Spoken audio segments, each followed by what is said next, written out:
Hey, I'm not prepared for this stream, but I'm here. Hello, this is FolaTheMaverick, and I'm conducting a stream that I didn't plan. But hey, thoughts are thoughts. Today is the 10th of August, 2025.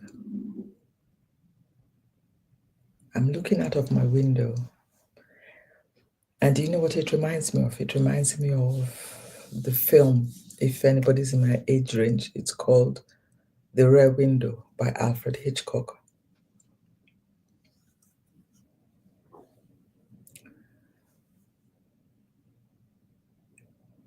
I wanted to ask a question, but before I do that, let me put a quick disclaimer out there. I do talk about things related to mental health, things to do with the brain, and sometimes things to do with the body. But it's very important for me to please notify anybody that I'm not an expert. Most of the research I've undertaken regarding who I am, my condition, is based on my personal research because I'm a qualified information professional. Although I'm an information professional librarian, I'm not versed in everything. I'm not. So I would appreciate if you ensure that you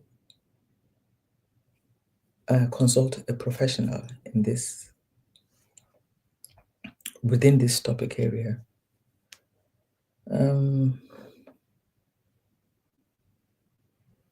I just wanted to point out a specific thing about the brain. You know, sometimes you might meet people who you think are wishy-washy, not there, not present in time, unreliable. But do you know why that might be? Let me just mention a particular point. In the brain, hair is something that develops as a last stage of development in our cognitive ability. It's called the prefrontal cortex. And it's very important in terms of how we plan, how we live, how we focus, how we make decisions. When you've gone through anything to do with mental health, this part of your brain, the prefrontal cortex, takes a backseat to everything else. It goes offline. And when I mean it goes offline, it doesn't function as properly as it should. And what begins to, and this can happen for a number of reasons. It could be due to trauma. It could be due to physical injury to the brain or to the skull. And when that happens,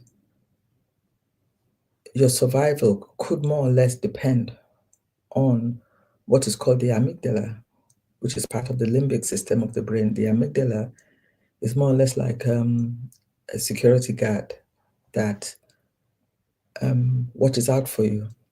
And survival is key, and that goes to the forefront. I, as a person,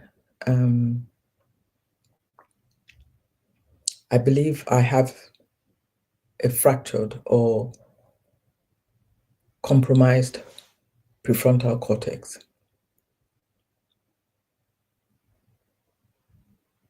And, I watch a lot of crime, a lot of programs where people do the wrong thing or are perceived to do the wrong thing. And I realize that as a species, we are not aware that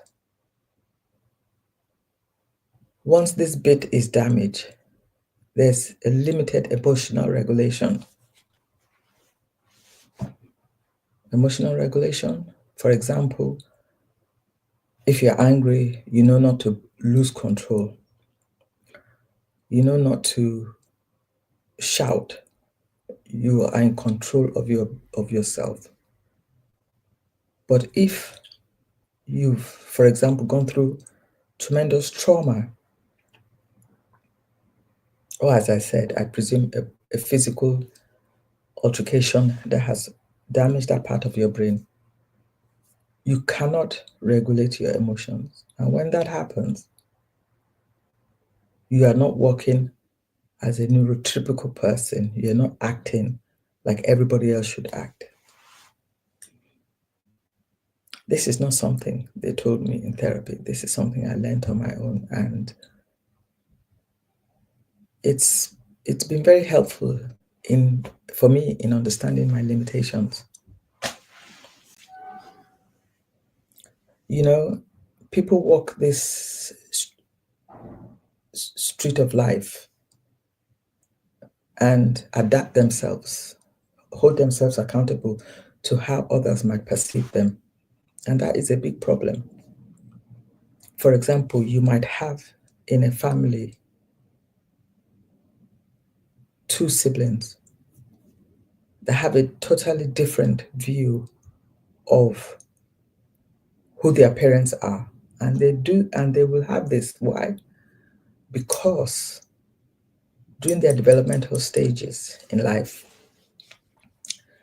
the events that was present in their life while they were developing will always be at totally different times. Even if they were twins, their perceptions will be different. So we have to be very careful how we judge people.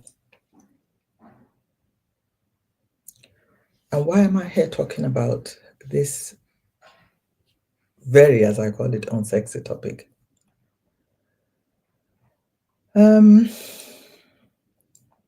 Because I wanted to ask a question.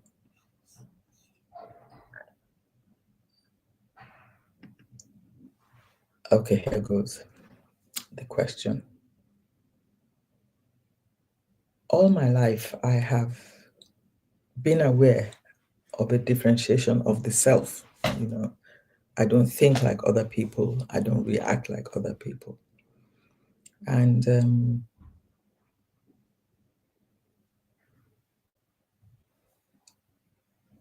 for the past 8 years, I've been trying to understand why. And I can't seem to get an answer from the professionals or the specialists. As I said, I've been on medication for nearly 40 years. But what I did in 2023, I weaned myself off all this medication. And believe me, let me put it out there, disclaimer, please do not do that. Please don't do that. It was in terms of the anguish, the physical discomfort, the pain I went through. I wouldn't advise anybody to do that.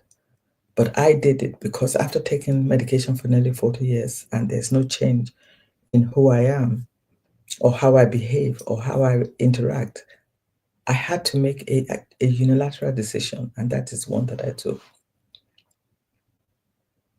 We are all going to age. It doesn't matter how beautiful, how young, how agile, how frisky, how verbal you are now. We are going to age. And if that part of our life in the future is not taken care of, you could very well sit where I'm sitting now. Because when you don't understand yourself, no matter how you try and climb the hill of life, you keep on falling back down. And that's what happened to me. And that is why I talk. That's why I speak now. Because I've never had somebody to sit and said, your brain reacts this way. The hormones in your body is affecting you.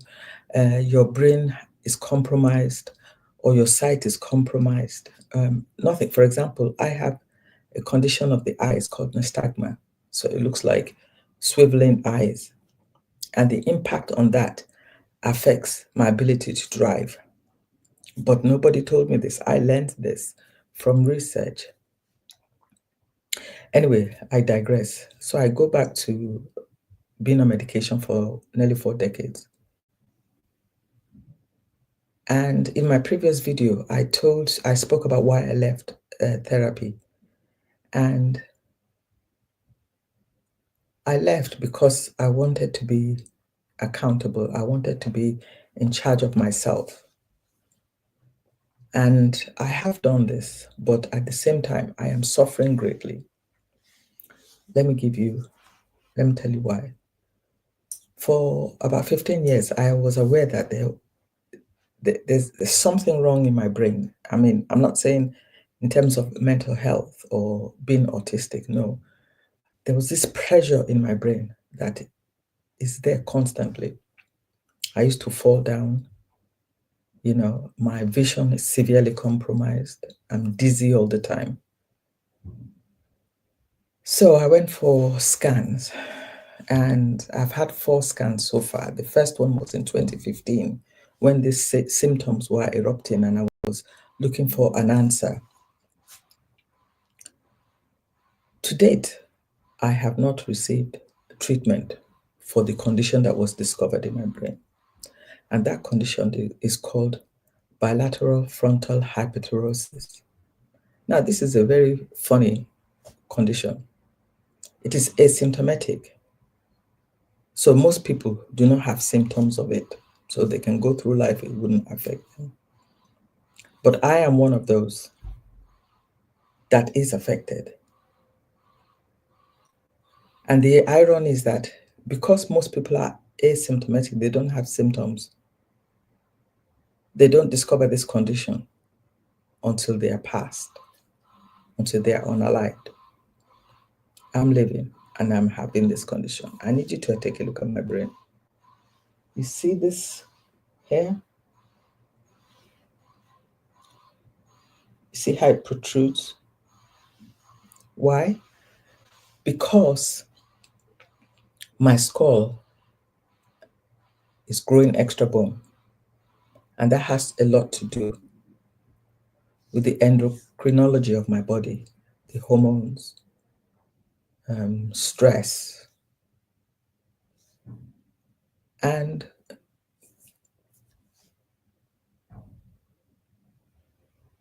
I still cannot get treatment for it. And I'm speaking now because, as my title said, we all get old.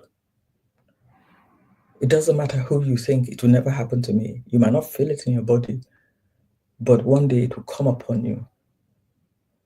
And when I discovered this thing, after years of fighting for a brain MRI scan, nobody wants to talk about it. They don't want to talk about it because it's a condition that is considered to be asymptomatic. But I have symptoms, debilitating ones that affect my life. So, as I said, we all get old. Old age, you will all reach. It doesn't matter how you prep up the self.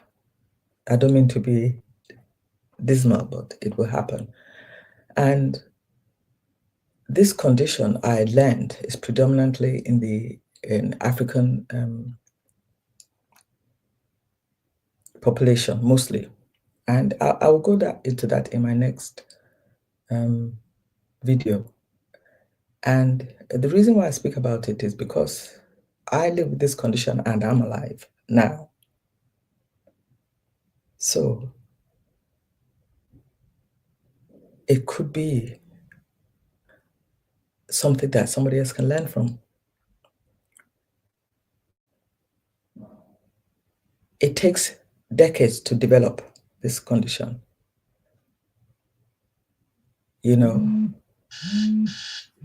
at times it mirrors the symptoms of depression. The depression I was on medication for nearly 4 decades. So although I'm aware that, as I mentioned in previous video, I have gone through a lot of trauma, and that has affected me. But this growth in itself is affecting me. So, just to round this up here, I am talking about this because there are a lot of hidden disabilities that people are not aware of, that they live with. And for example, I didn't know I had nystagmus, which is the disorder of the eye. And that could have impacted my driving, so I can't drive. I'm autistic. I only learned that I'm autistic. I live on the autistic spectrum. I learned that, got the results of that in 2025. And in 2023, because of a variety of symptoms, I requested for a brain scan. And the bilateral frontal hyperhidrosis was diagnosed. So that is a learning point for anybody if you're interested. So I'm going to leave it here because, as I said, I do believe my prefrontal cortex, which is responsible for thinking, for planning, for emotional regulation, is compromised or damaged. It could be from all the medication I took. It could be from trauma. It could be from stress. So I'm just going to leave it there. I'm going to leave it there because I don't want to create a dismal, boring, scary video. I'm just trying to put points out there that might seem disjointed, but I hope you understand.